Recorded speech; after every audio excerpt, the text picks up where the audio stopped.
Olha só as fotos do meu primeiro cliente. Mas que isso? Essa bancada? Sim, e eles cortam as carnes aqui, o bife que vai ser servido lá no buffet. Meu Deus, que absurdo, que absurdo. Eu não sei o que fazer. E olha isso aqui. Mas, olha o uniforme. gente, que perigo, que horror. Não sei, não tem tudo errado. Se você tem seu primeiro cliente de boas práticas e não sabe o que fazer, esse vídeo é pra você. Para quem ficar até o final, a gente vai mostrar essas fotos com inúmeras não conformidades reais do nosso dia a dia no final desse vídeo. Bom, primeiramente, o que a gente precisa entender quanto consultor de alimentos 5K? O que é boas práticas na prática? Tem muita gente que sai da faculdade achando que boas práticas nada mais é do que POPs, manual e planilhas de controle. É isso também, né? Faz parte de boas práticas. Mas lá na vida real, lá no cliente, boas práticas são todas aquelas regrinhas que ele vai ter que implementar para evitar qualquer tipo de contaminação e perigo nos alimentos. E essas regrinhas tanto são coisas envolvendo bancadas, coisas envolvendo os manipuladores e outros processos, né, envolvendo documentação. E tem muita gente que acha que as boas práticas servem apenas para ter o alvará da vigilância sanitária ou a aprovação para conseguir vender aquele alimento. Não, gente, não servem só para isso. As boas práticas servem sim para garantir a qualidade, a segurança do alimento, mas elas também servem para melhorar o processo, para facilitar para quem está ali trabalhando. Tem inúmeros de benefícios, além, claro, do objetivo principal, que é a segurança do alimento. E quais são as empresas que precisam ter as boas práticas de fabricação implementadas? Que não é só documentação, é realmente lá na prática aquilo acontecer. São todas as empresas que manipulam alimentos, todas, gente. Não tem nenhuma que fique em exceção, que não precise. Desde aquela pessoa que é artesanal, que faz algo muito pequeno, até uma empresa de grande porte. Todas elas precisam ter a documentação e precisam estar implementando no dia a dia do seu processo. E o que seria essa implementação, então? É realmente aquilo que está descrito no manual, aquilo que está descrito no POP, acontecer no dia a dia. Muitos documentos que a gente vê, eles são lindos e maravilhosos, mas ficam na gaveta e ficam na teoria. Então, quando a gente tem boas práticas implementadas, a gente garante que aqueles procedimentos eles são cumpridos. E muito importante a gente lembrar que boas práticas não é apenas ter um curso. Muitos empresários, muitos donos de negócio, quando a gente fala, e tu tem boas práticas? Tenho, já fiz o curso. Aquele de 16 horas, né? Eu já fiz. Já fiz há 3 anos atrás. Eu tenho certificado. Gente, isso não é boas práticas. Muitos fazem apenas o curso porque é obrigatório, mas não implementam. Então, muito cuidado. E implementação é diferente de ter curso e de ter documentos como manual e POPs. Quando um consultor de alimentos ele vai começar a atender uma empresa para implementar boas práticas, o primeiro processo é a implementação.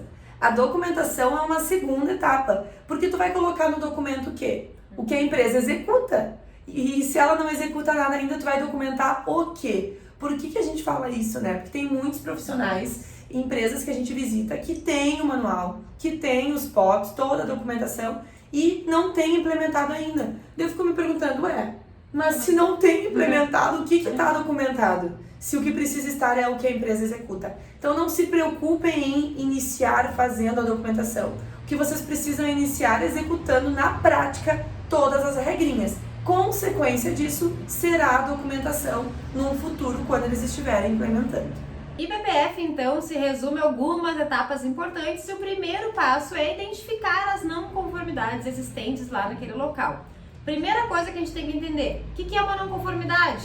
Não conformidade é tudo aquilo que está sendo executado de forma contrária ao que a nossa legislação diz, de forma contrária ao que seria o ideal para garantir a segurança do alimento. E é importante que vocês tenham uma visão bem ampla, porque às vezes uma não conformidade não é enxergada por um consultor iniciante, porque não tem aquela experiência. Então busquem aplicar, entender e na prática buscar o máximo de não conformidades possíveis para quando vocês forem lá em um local conseguirem identificar quais são essas. E para te ajudar a praticar, a ter uma visão mais ampla sobre não conformidades, a gente preparou um material para o final desse vídeo com várias fotos reais das não conformidades que a gente encontrou para te testar. Então, como vai funcionar? Tu vai ver essas fotos e tu vai deixar nos comentários quais foram as não conformidades que tu identificou. Vai ser um teste para ver se tu está apto, né, para ir para o mercado das boas práticas de fabricação. E a gente aí há quase 8 anos de experiência no mercado, nós já encontramos incontáveis, nem sei quantas não conformidades já passamos. E a gente já tem um olho clínico, a gente entra em um local e consegue em 2 minutos identificar muitas não conformidades. E a gente percebe essa diferença de quem inicia, porque nós já visualizamos e já estivemos juntos com outros profissionais que não enxergam. Então é importante que vocês observem essas imagens que a gente deixou para vocês como exercício, para que vocês treinem o olhar e quando chegar lá em um negócio conseguir identificar com mais facilidade. E é claro, né, gente? Toda identificação de não conformidades é com o tempo. É um treino diário, constante. Quando a gente iniciou, a gente demorou para identificar, para ter essa visão ampla. Hoje, como a Caterine falou, a gente entra num lugar, não precisa nem entrar na cozinha. Só entrar no estabelecimento, a gente já sabe mais ou menos como funciona todo o processo. Só que isso é muita prática e vocês vão chegar lá. Vocês só precisam começar. Não dá pra ficar, mas será? Eu tenho medo, então não vou começar. Não. Começa que com o tempo tu vai ver aí várias não conformidades. Não se assustem, pessoal, porque às vezes a gente entra num local, no início a gente não tá acostumada.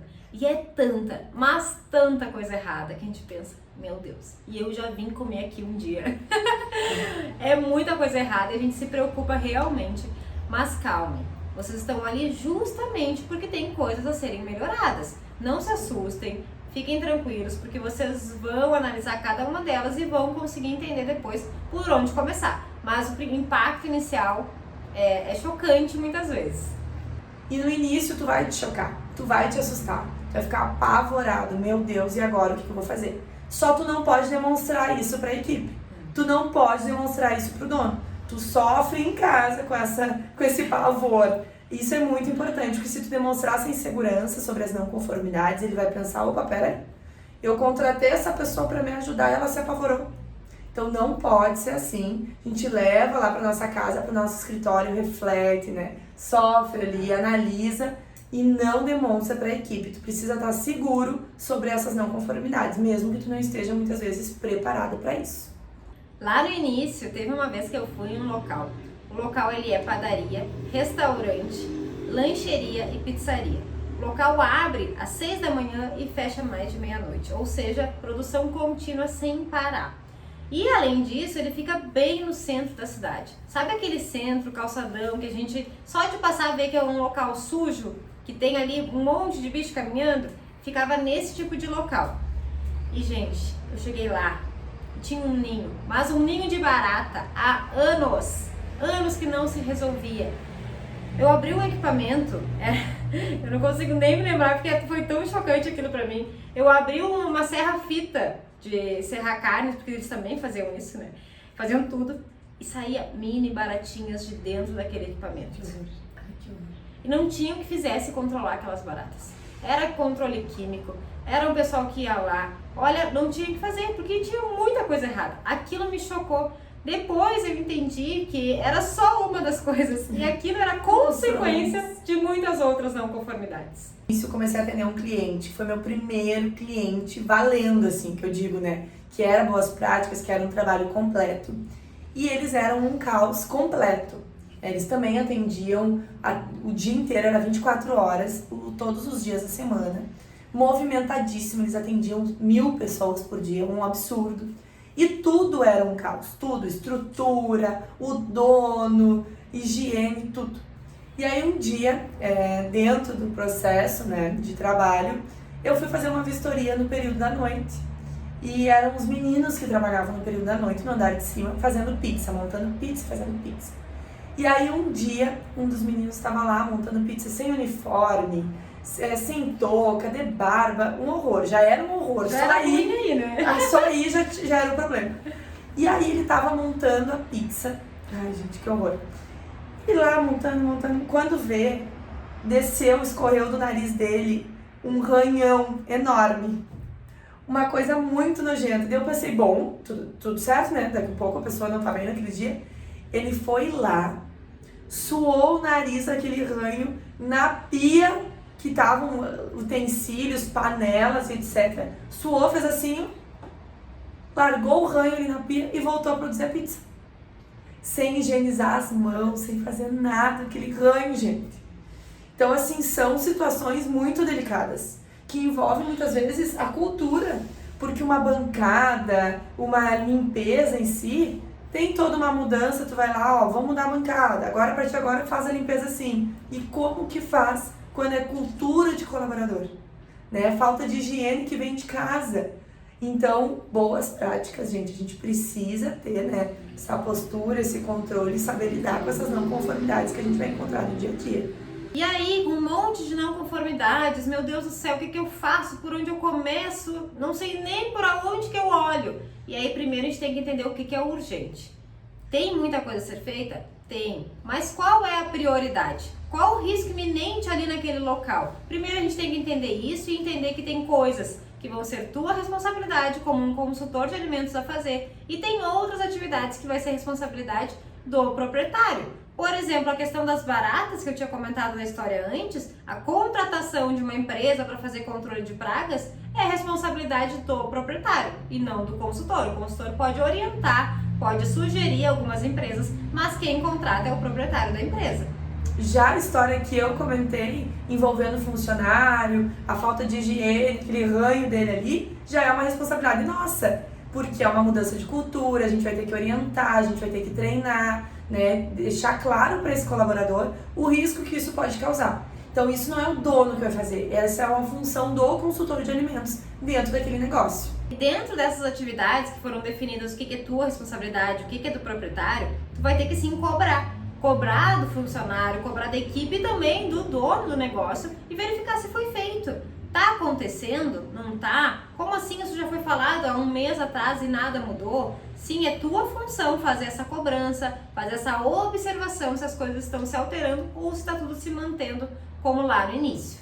Assim como também é a tua função os treinamentos e entender quais são os treinamentos, as capacitações que essa equipe precisa. Então vamos supor, a equipe está com muito problema de uso de uniforme. Então daqui a um pouco é o momento de realizar um treinamento voltado à higiene pessoal, ao uniforme. Então tu que tem que te programar em todos esses assuntos e abordar e realizar essas atividades. Porque senão não vai ter resultado lá na ponta, que é o que o cliente espera, né? Resultado.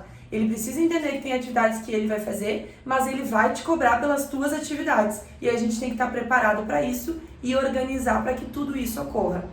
E o treinamento é essencial, é uma das atividades chaves do consultor de alimentos, porque sem a conscientização da equipe é muito, mas muito difícil que aqueles hábitos se mudem. É muito difícil que eles parem de fazer o que eles vêm fazendo há muitos anos para fazer algo diferente só porque tu disse que aquilo tinha que ser feito daquela maneira. Então, batalhem. Às vezes o dono da empresa não vai dar importância para o treinamento. Ele vai te dizer, não dá nada, não precisa, vai fazendo aí junto com eles enquanto continua o movimento. Eu não posso parar. Como que eu vou parar? Trabalho o dia inteiro. Mas sim, gente, façam uma forcinha. É muito importante. Vocês precisam achar uma brecha, algum jeito de treinar essas pessoas, porque é só com a consciência que as coisas vão acontecer. E ter noção do treinamento. Nem todo treinamento precisa de 2, 3 horas, gente. Às vezes em 15 minutos consegue orientar o que tu precisa naquela equipe. Né? Então se organizem, tenham noção. Se o dono já é um pouco, né, anti o treinamento, ele não quer que a equipe pare para treinar, ele acha que aquilo é uma bobagem.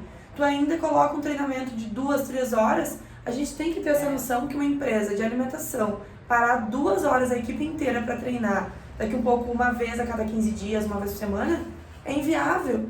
Então, essa noção tem que vir de nós. Se organizem, daqui um pouco, bom, essa semana eu vou fazer uma conversa, uma capacitação rapidinha de 20 minutos sobre determinado assunto e isso já vai resolver aquele problema que está acontecendo. Então, a gente precisa ter essa organização, porque se daí tu vai parar, tu vai atrapalhar o processo e aí sim que o dono não vai querer que o treinamento aconteça lá dentro da empresa. E lembre-se, o treinamento está associado com o resultado do teu trabalho. Se tu não conseguir fazer treinamento, é bem provável que o resultado demore muito a acontecer. E caso, né, e muitas vezes nem acontece. E pessoal, aquela apresentação que a gente fazia na faculdade de trabalho, formal, com um slide bonitinho, formalizado. Gente, esquece. Aqui é prática. E o quanto mais rápido vocês conseguirem ser para falar e conscientizar o que vocês precisam, melhor. Não enrolem, não achem que um treinamento lindo, maravilhoso é ficar horas falando. Não. É o que precisa ser dito e aquilo ali e deu. Volta pro trabalho. entendam que as coisas não giram ao torno de vocês, não giram ao redor de vocês. A empresa tem que continuar porque tem que servir os clientes para pagar as contas, inclusive pagar vocês, né? Então não dá para parar um dia inteiro. Não quer dizer que não possa ter uma apresentação, não quer dizer que tu não possa ter um material resumidamente, só que vocês não precisam dar importância tanto a isso. O que vocês têm que focar é o problema, o que tem que fazer para resolver e como fazer. É isso, esse é o foco do treinamento. Se o problema tá que eles não estão higienizando as tábuas, vai lá e mostra como fazer. Esse é o melhor, esse é o melhor. É o melhor. Eu quero que eles armazenem dessa forma, porque eu preciso que seja assim que tá dando problema. Vai lá, mostra como que armazena com eles te olhando e depois pede para eles fazerem. Isso tu resolve em 15 minutos. Senão tu vai lá com o slide, o armazenamento.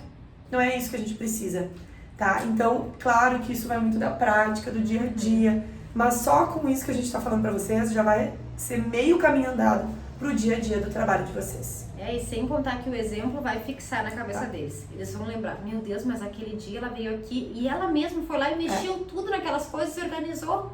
Ela foi lá e fez isso. É diferente de tudo estar lá dando uma palestra, um treinamento. O que eles vão pensar? Ah, mas é muito fácil falar, né? E vão pensar e vão dormir, né? E vão dormir. E qualquer brecha pra eles é motivo pra dormir, porque eles estão cansados. Ai, é verdade, isso acontecia muito. Eles dormem com o olho aberto, tá? Não se iludam, eles ficam com o olho aberto dormindo. Então façam na prática. Mostrem que vocês sabem e que vocês fazem o que estão falando. E aí depois disso tudo, identifiquei não conformidade, treinei, capacitei. Aí eu penso, bom, eu preciso documentar tudo isso, porque a vigilância sanitária vai vir aqui, eu preciso controlar. E aí eu começo, gente, com planilha de controle, com os POPs, com os manuais, do que está acontecendo, das melhorias que eu venho executando na prática. Tá, mas e aí, tô todo esse tempo lá e ainda não consegui mudar algumas coisas. O que eu vou colocar no manual? O que eu vou botar no POP? Tu vai colocar a realidade, gente. Jamais mentir.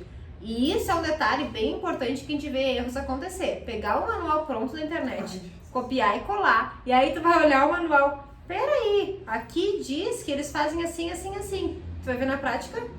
Não faz? Ou ao contrário, né? Uma hamburgueria. Aí do nada, no meio do manual tá escrito: esse açougue realiza o procedimento. E tu pergunta, como assim açougue? Que açougue é esse? Gente, esse erro é um erro de... Não é de iniciante, é de ignorante, gente. Isso não pode acontecer. Não pode. Ou então tu descrever lá no meio do teu POP, no meio de uma instrução de trabalho, por exemplo, que tem uma serra-fita que vai cortar as carnes, né? E o local é uma padaria. Não tem serra-fita nunca. Isso acontece muito, né? Muito. Principalmente quando são clientes novos nossos que já tinham outros consultores. A gente começa a revisar a documentação e tu fica pensando, gente, pelo amor de Deus. Aí o que a gente faz? A gente não revisa. A gente ignora aquela documentação e faz de novo. Outro erro muito comum do manual é a gente ver uma escrita que fala assim: os manipuladores devem higienizar as mãos antes de fazer a atividade. Deve ser feito tal coisa, deve ser conferida a temperatura. Gente, como assim deve? Não é isso, o manual não é para te dizer o que deve ser feito. O manual é para dizer, aqui nessa empresa os manipuladores higienizam.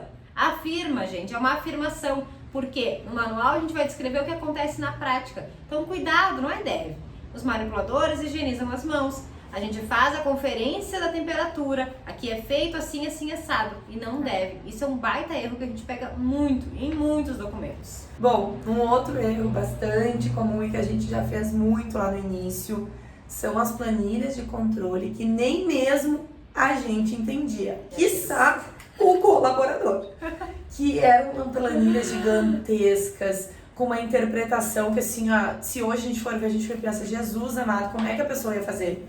Com códigos de planilha, de POP, de documentação, que o colaborador não entende, então ele não preenche porque ele não entende. Porque a gente criou algo tão técnico e tão, né, que veio da faculdade que ele não entende. A planilha de controle é algo simples, que tem que estar claro que aqui é o controle de temperatura do óleo da fritadeira X, que aqui é o controle de temperatura do balcão expositor Y. É isso que ele precisa entender. Para ele, se aquilo pertence ao POP de higiene, não sei do que, não interessa. Ele precisa preencher.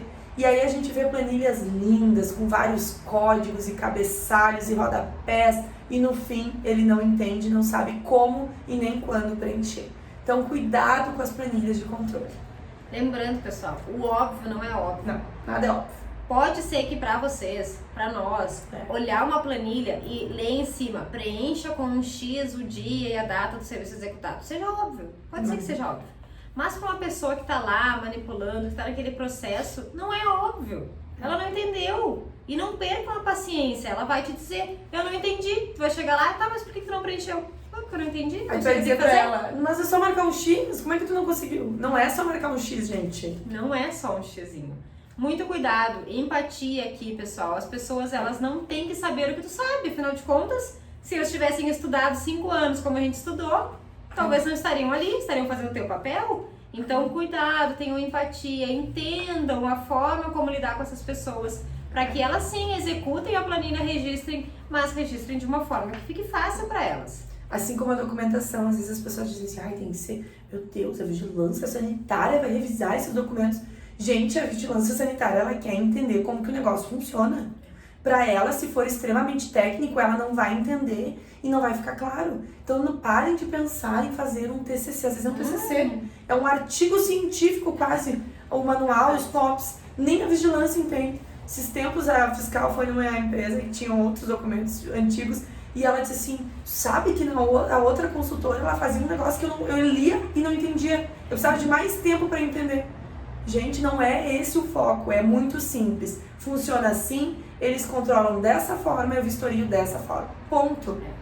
Outro erro também é colocar no manual informações técnicas, referências desnecessárias, como por exemplo, a higienização, ela é muito importante, porque isso, porque aquilo, porque aquele outro, porque o fulaninho disse que a higienização é assim, assado.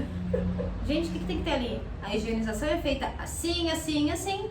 Com qual frequência? Essa. Quem faz? Esse. Como monitora? Isso. Acabou. Não tem que enrolar. Não pensem que é faculdade. O que tinha que enrolar, a enrolação, tá lá no passado. Agora vocês são profissionais, gente. E sempre, o simples é melhor. E para quem ficou até o final desse vídeo, então, vão aí algumas fotinhos reais de não conformidades que a gente encontra nos nossos clientes no dia a dia, para tu testar, praticar, se tu consegue também identificar essas não conformidades. E lembra de colocar aqui embaixo nos comentários quais tu encontrou.